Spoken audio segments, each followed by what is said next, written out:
اس دنیا میں 7139 مختلف زبانیں بولی جاتی ہیں، مگر اپنے خیالات کا اظہار کرنا اور بات چیت کا بہترین طریقہ کہانی نویسی اسٹوری ٹیلنگ ہے۔ کہانیاں انسان کو مایوسی سے باہر نکالتی ہیں، کہانیاں انسان کو جینے کی امید فراہم کرتی ہیں۔ جب ایک کثیر تعداد ایک ہی کہانی پر یقین کرنے لگ جائے تو وہ کہانی طاقت اختیار کر لیتی ہے۔ آج بھی اس دنیا میں ایک ایسی کہانی موجود ہے جس پہ دنیا کا ہر شخص یقین کرتا ہے، اور اس یقین کی بدولت اس میں اتنی طاقت ہے کہ اس کی طاقت کا کوئی ہمسر نہیں، اور وہ کہانی ہے پیسہ، کرنسی۔ آپ کسی بھی بازار میں چند کلرفل نوٹس جنہیں نہ آپ کھا سکتے ہیں، نہ پہن سکتے ہیں، نہ پی سکتے ہیں، نہ اوڑھ سکتے ہیں، لے جا کر بازار میں کسی بھی دکاندار جو بالکل اجنبی ہو اس کو دے کر اپنی ضرورت کی اشیاء خرید سکتے ہیں۔ پیسے کی بدولت آپ کہیں بھی کسی بھی جگہ جا کر کوئی بھی چیز لے سکتے ہیں۔ پیسے کی طاقت سے کوئی انکار نہیں کر سکتا، اور یہ طاقت پیسے کو صرف اور صرف ایک کثیر تعداد کے یقین نے دلائی ہے۔ حقیقت کو اپنی اہمیت بڑھانے، اپنی ویلیو بڑھانے کے لیے کہانی کا سہارا لینا پڑتا ہے۔ ایک گاؤں میں دو بہنیں تھیں، ایک کا نام تھا کہانی، ایک کا نام تھا سچائی۔ دونوں بہنیں بہت خوش مزاج تھیں۔ ایک دن اس گاؤں میں ایک صوفی آتا ہے۔ وہ دونوں بہنیں اس صوفی کی بہت خدمت کرتی ہیں۔ صوفی جاتے وقت انہیں ایک آئینہ تحفے میں دیتا جاتا ہے۔ ان دونوں بہنوں نے وہ آئینہ پہلی دفعہ دیکھا ہوتا ہے۔ دونوں باری باری اس آئینے میں اپنی چہرے کو دیکھتی ہیں۔ تو پہلے سچائی دیکھتی ہے اور کہتی ہے میں کتنی خوبصورت ہوں۔ پھر کہانی دیکھتی ہے، وہ کہتی ہے میں بھی بہت خوبصورت ہوں۔ دونوں میں بحث چھڑ جاتی ہے کہ کون زیادہ خوبصورت ہے۔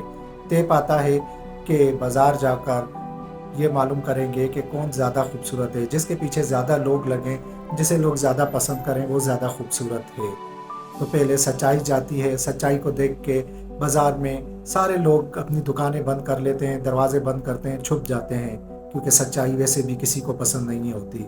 اس کے بعد کہانی جاتی ہے۔ کہانی ہار سنگار کرتی ہے، پازیب پہنتی ہے، چوڑیاں پہنتی ہے، بندے پہنتی ہے، اور بازار میں جاتی ہے۔ اس کے جاتے ہی لوگ اس کی پائل کی جھنکار، چوڑیوں کی کھنک سے مہو ہو کر اس کے پیچھے لگ جاتے ہیں۔ کہانی آگے بڑھ کر روتی ہوئی سچائی کا ہاتھ پکڑ کر اسے اٹھاتی ہے اور اپنے ساتھ لیتی ہے۔ دونوں کے پیچھے پورا مجمع لگ جاتا ہے۔ تو کہانی سچائی سے کہتی ہے کہ تجھے اپنی اہمیت بڑھانے کے لیے ہمیشہ میری ضرورت پڑے گی۔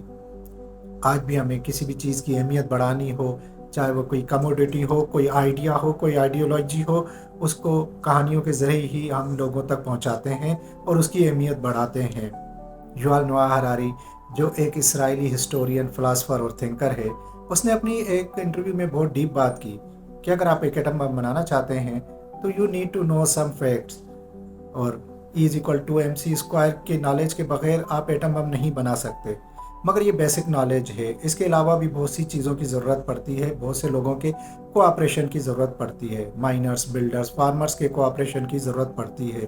مگر مائنرز، فارمرز اور بلڈرز کو آپ صرف E=mc² کا فارمولا سنا کر قائل نہیں کر سکتے۔ ان کو قائل کرنے کے لیے، ان کی کوآپریشن حاصل کرنے کے لیے آپ کو کچھ کہانیاں بیان کرنی پڑے گی۔ ایک دفعہ آئنسٹائن سے ایک عورت نے کہا کہ میں اپنی بچی کو آپ جیسا ذہین سائنٹسٹ بنانا چاہتی ہوں۔ تو آئنسٹائن نے کہا کہ اس کو فکشن پڑھنے دو، اور اگر تم چاہتی ہو کہ یہ مجھ سے بھی بڑی سائنسدان بنے تو اس کو زیادہ سے زیادہ فکشنز اور اسٹوریاں پڑھاؤ، تاکہ اس کا امیجینیشن پاور بڑھے اور یہ دنیا کو نئی سے نئی چیزیں فراہم کر سکے۔ اس بات سے کوئی انکار نہیں کر سکتا کہ اس دنیا میں آج جو بھی ترقی ہے، جو بھی تباہی ہے، جو بھی کچھ ہے، وہ صرف اور صرف کہانیوں کی ہی بدولت ہے۔ یہ کہانیاں ہی ہیں جو ہمیں دوسرے جاندار سے ممتاز کیے ہوئے ہیں، ان سے افضل کیے ہوئے ہیں۔